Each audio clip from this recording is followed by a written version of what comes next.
by appreciating all the frontline COVID warriors, the doctors, the nurses, the healthcare workers, the government officials, the police, the teachers, all the essential service workers who are attending their duties even during the lockdown and even in the hotspots, sir. On behalf of the entire Parliament and on behalf of the Telugu Desam Party, we salute you, sir. Sir, many speakers have already spoken about the efforts of the Government of India, the impact of the lockdown, the migrant labour crisis, which is the biggest tragedy in this entire story. We need to introspect and ensure that that never happens again, sir. Sir, India is currently the second most infected country in the world after the US. The number of cases registered is the highest in the world and is only increasing by the day with no peak in sight. In terms of total deaths, we're number 3 in the world after the US and Brazil. The impact on our economy has also been drastic when compared to other countries, as seen from the April to June GDP year-on-year figures, where we're at minus 23.9%. Sir, whichever way we look at it, we are facing a tough situation and need bold measures to come out of this situation. Across the world, the stimulus responses varied from 1% of GDP to even 25% of GDP, and our package was supposed to be somewhere in the middle of this, sir. However, when the stimulus package to the tune of 20 lakh crores was announced, we saw that most of the points were focused on resolving issues on the supply side. There was nothing to bring in additional demand, sir. Sir, even at the highest estimate, the cost to government is expected to be just 4 lakh crores out of the 20 lakh crores grand package which was announced.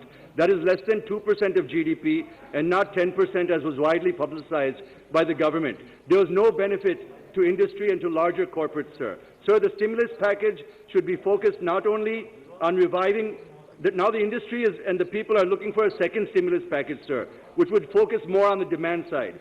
This should be focused not only on reviving the sectors that are vulnerable and in distress, but also make cash available in the hands of the people, especially the poor migrant laborers and the daily wage workers who have lost their livelihood, sir.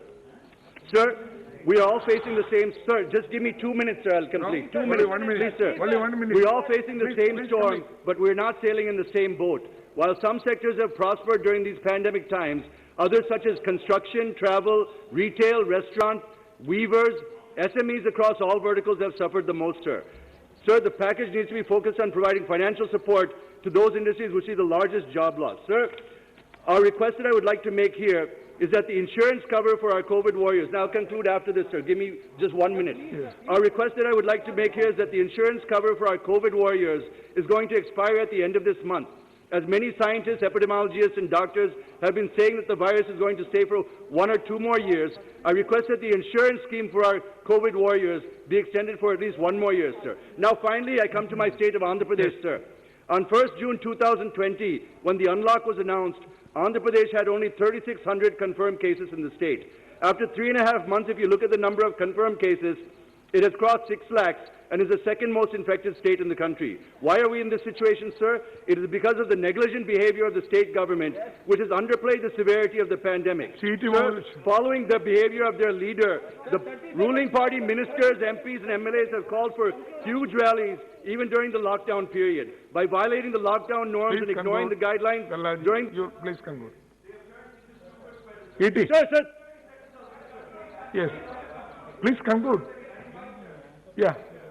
Sir, thank you, sir. The government of AP has also continuously refused to support its COVID warriors, be it their doctors, nurses, or frontline workers. Instead, anyone who raises their voice is harassed and arrested, sir. Sir, a Dalit doctor who asked for masks was beaten up by police and branded as a madman. Another Dalit doctor asked for increasing number of beds in a review meeting in my constituency, sir. The collector has abused him and thrown him out of the meeting and threatened to arrest him. Doctors, nurses boycotted in Tenali in my parliamentary constituency for not being provided PPE, sir. These are only some of the many incidents which depict the approach of the government of AP towards controlling the COVID spread in the state. Jayadev Galla ji, it's not a political issue, it's a government issue. Please.